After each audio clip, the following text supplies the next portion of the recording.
menyampaikan update informasi terkait dengan dua kegiatan tangkap tangan dugaan tindak pidana korupsi yang berlangsung pada hari Kamis lalu tanggal 26 Juni 2025 di wilayah Sumatera Utara. Nanti kami akan menyampaikan bagaimana kronologisnya, Pak Asep yang akan menyampaikan. Kemudian kami juga akan memperlihatkan barang bukti yang berhasil kita ambil atau kita amankan pada hari Kamis lalu. Saya rasa itu pengantar dari saya, teman-teman. Nanti untuk pertanyaan akan kami sediakan waktu juga. Namun sebelumnya nanti Pak Asep akan memberikan kronologisnya dan informasi terkait dengan kegiatan tangkap tangan berikut ini. Iya, betul Pak. Ya.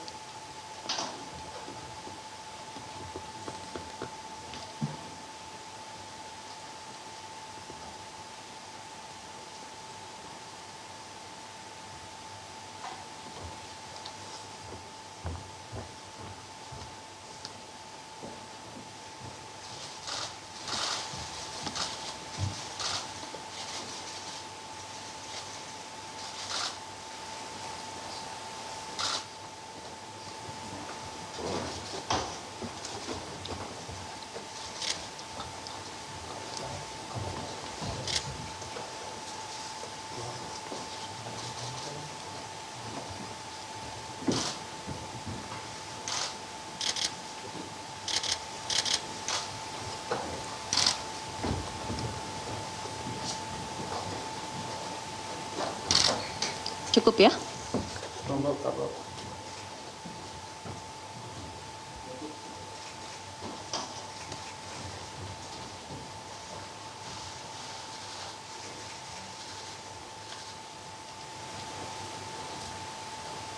Baik, saya persilakan Pak Asep PLT Deputi Penindakan KPK untuk menyampaikan siaran pers tentang kegiatan tangkap tangan dugaan tindak pidana korupsi di wilayah Sumatera Utara. Kami persilakan Pak Asep.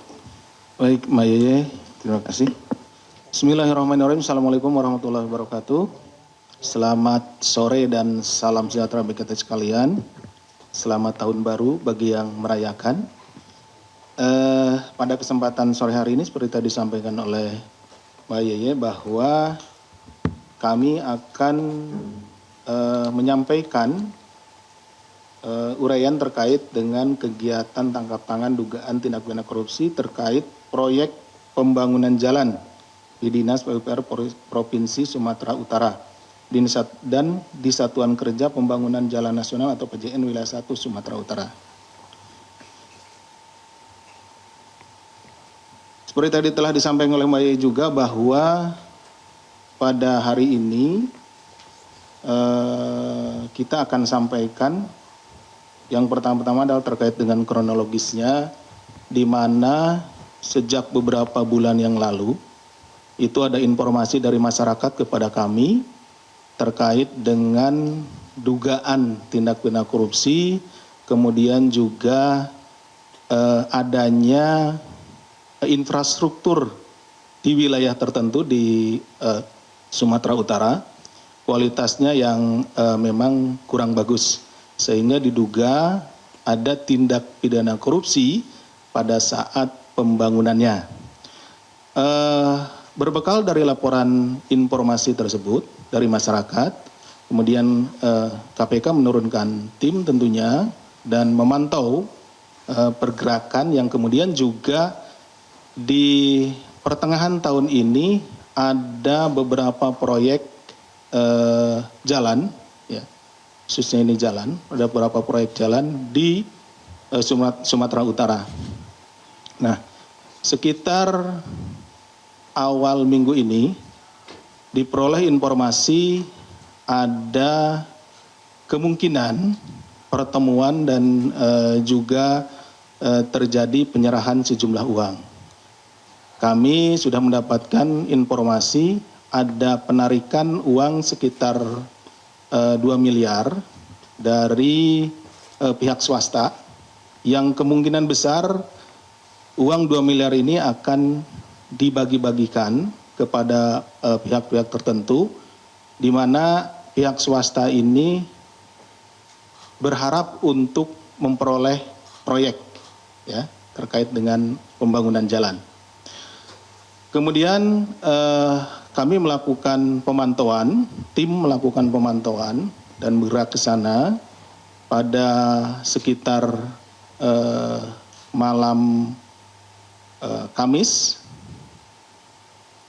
Kami memantau bahwa ada pertemuan antara pihak swasta, ini saudara Kir ya dan saudara Ray dengan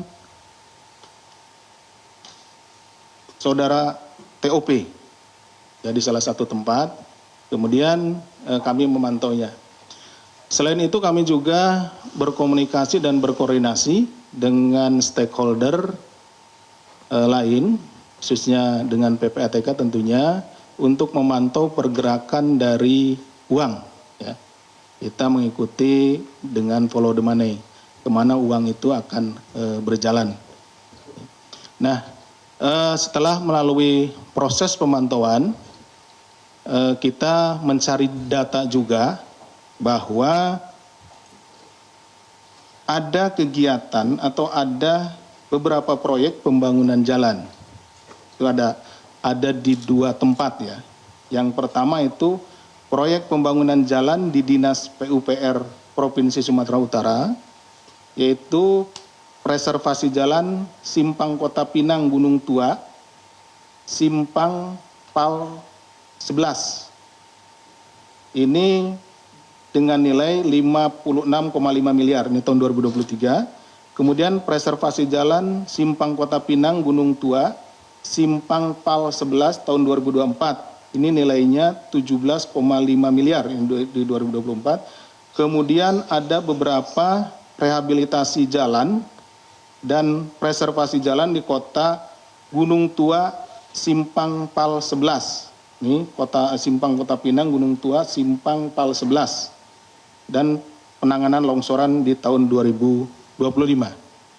Kemudian ada juga proyek jalan ya, pembangunan jalan di Satuan Kerja Pembangunan Jalan Nasional atau PJN di wilayah 1 Sumatera Utara, yaitu proyek pembangunan jalan Sipingot Batas Labusel dengan nilai 96 miliar. Kemudian proyek pembangunan jalan Kutaim Baru Sipingot dengan nilai 61,8 miliar. Sehingga totalnya sejumlah 231,8 miliar. Nah, dengan adanya proyek jalan tersebut senilai 231,8, maka kami memutuskan sini karena sudah ada pergerakan uang, nih deliver uang, gitu. Ini masih pada tahap awal ya. Rekan-rekan, ini supaya pihak swasta ini dengan perusahaannya memenangkan proyek-proyek jalan tersebut. Gitu. Kita dihadapkan pada 2 pilihan. Pertama adalah kami menunggu sampai dengan proses lelang ini berjalan, kemudian pembangunan jalan ini berjalan, dilakukan oleh pihak-pihak yang memang sudah disetting menang. Kita akan menunggu nanti sejumlah uang, pada umumnya 10-20%. Berarti kalau dari 231,8 miliar itu, ada sekitar 46 miliar. Ini akan digunakan untuk menyuap. Nah, apakah kami harus menunggu sampai uang itu cair, kemudian diserahkan kepada para pihak, lalu kami tangkap dan kami bawa sejumlah uang itu sekitar 46 miliar sebagai buktinya ke sini. Nah, pilihan kedua adalah kita ingin mencegah supaya pihak-pihak ini tidak mendapatkan proyek tersebut. Kenapa? Karena kalau dibiarkan pihak-pihak ini mendapatkan proyek, ini tentu nantinya proyek yang atau hasil pekerjaannya tidak akan maksimal. Karena sebagian dari uangnya tersebut, paling tidak tadi sekitar 46 miliar, itu akan digunakan untuk menyuap, memperoleh pekerjaan tersebut. Tidak digunakan untuk pembangunan jalan. Nah, tentunya pilihan kedua inilah yang diambil. Walaupun ini uang yang terdeliver kepada para pihak itu tidak sebesar kalau KPK mengambil opsi yang pertama. Tetapi tentunya kebermanfaatan dari masyarakat akan lebih besar kalau mengambil opsi yang kedua. Kenapa? Pihak-pihak atau para pengusaha yang akan mendapatkan pekerjaan dengan cara-cara curang, dengan cara-cara menyuap, itu kemudian akan kita gagalkan. Terbukti hari ini kita bisa menangkap mereka dengan barang bukti, walaupun dengan barang bukti yang lebih sedikit, tidak 46 miliar, tetapi perusahaannya tersebut tidak akan menjadi pemenang. Ya, tidak akan menjadi pemenang atau yang melakukan pekerjaan pembangunan jalan tersebut. Sehingga kita berharap nilai kontrak 231,8 miliar untuk pembangunan jalan di beberapa ruas jalan yang ada di Sumatera bisa dimenangkan oleh perusahaan-perusahaan yang kredibel. Sehingga hasilnya nanti ke depan ya, kita tunggu ya, jalan yang dihasilkan itu bisa lebih baik, kualitasnya lebih baik, dan tentunya ini akan menjadi hal yang positif bagi masyarakat. Jadi yang kita lihat itu adalah outcome-nya, bagaimana masyarakat mendapatkan sesuatu yang lebih baik. Saya lanjutkan rekan-rekan. Kronologisnya adalah sebagai berikut, bahwa pada tanggal 22 April tahun 2025, Saudara Kir, ini adalah Direktur Utama PT DNG, bersama dengan Saudara TOP, selaku Kepala Dinas PUPR Provinsi Sumut, kemudian juga Saudara RES, selaku Kepala UPTD Gunung Tua Dinas PUPR Provinsi Sumut, merangkap sebagai PPK, atau pejabat pembuat komitmen, dan staf UPTD Gunung Tua lainnya melakukan survei off-road di daerah desa Sipiongot dalam rangka meninjau lokasi proyek pembangunan jalan. Saudara TOP selaku Kepala Dinas PUPR kemudian memerintahkan Saudara RES untuk menunjuk KIR sebagai rekanan penyedia tanpa melalui mekanisme dan ketentuan dalam proses pengadaan barang dan jasa. Jadi pada saat melakukan survei tersebut, seharusnya pihak swasta itu tidak hanya sendirian yang diikutkan. Di sini sudah diikutkan Saudara KIR sebagai Direktur Utama PT DNJ ini sudah dibawa sama Saudara TOP ini, Kepala Dinas PUPR. Kemudian juga TOP ini memerintahkan Saudara RES untuk menunjuk Saudara Kir. Sini sudah terlihat perbuatannya, meeting of mind-nya sudah terlihat bahwa ada kecurangan, ada ditunjukkan. Seharusnya ini kan melalui proses lelang yang memang benar-benar transparan gitu ya, tidak ditunjuk seperti itu. Kemudian pengadaan tersebut di jalan proyek pembangunan jalan Kutaim Baru Sipiongot itu nilai proyeknya tersebut sekitar 157,8 miliar. KIR kemudian dihubungi oleh Saudara RES yang memberitahu bahwa pada bulan Juni 2025, bulan ini ya, akan tayang proyek pembangunan jalan dan meminta KIR menindaklanjutinya dengan memasukkan penawaran. Jadi nanti proyek-proyek tersebut akan tayang ya, dan tinggal masukkan penawarannya, itu KIR ini sebagai Direktur Utama PT DNG. Kemudian pada tanggal 23 sampai 26 Juni 2025, KIR kemudian memerintahkan stafnya untuk berkoordinasi dengan RES dan staf UPTD untuk mempersiapkan hal-hal teknis sehubungan dengan proses e-katalog. Jadi sudah dipersiapkan segala sesuatunya, dari awal memang PT DNG ini yang ditunjuk akan menjadi pemenangnya. Selanjutnya KIR bersama dengan RES dan staf UPTD mengatur proses e-katalog sehingga PT DGN dapat menang proyek pembangunan jalan Sipiongot Batas Labusal.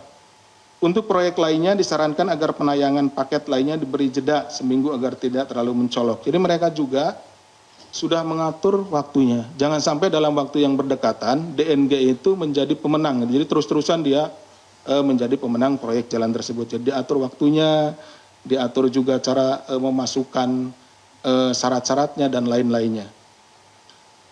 Bahwa atas pengaturan proses e-katalog di Dinas PUPR Provinsi Sumut tersebut terdapat pemberian uang dari KIR dan RAY untuk RS yang dilakukan melalui transfer rekening. Jadi ada yang diberikan secara langsung tunai, ada yang diberikan juga melalui transfer. Iya, pemirsa, itu Seperti adalah itu. pernyataan Nah, ini, yang disampaikan seperti, oleh Direktur Penyidikan KPK Asep Guntur Rahayu dalam konferensi pers KPK terkait operasi tangkap tangan terkait proyek pembangunan jalan di Sumatera Utara. Asep Guntur Rahayu menjelaskan terkait dengan konstruksi kasus dugaan suap proyek pembangunan jalan di Dinas PUPR Sumatera Utara dengan nilai kontrak 231,8 miliar rupiah di beberapa ruas jalan di Sumatera Utara. Konstruksi perkara melalui proses lelang yang sudah disetting perusahaan pemenang lelang dengan asumsi sekitar 10-20% fee atau 46 miliar rupiah nilai suap. Tetapi KPK memilih opsi pencegahan suap dengan barang bukti yang lebih sedikit. KPK menetapkan 5 tersangka termasuk pejabat PUPR dan pihak swasta. Jelajahi cara baru mendapatkan informasi. Download Metro TV Extend sekarang.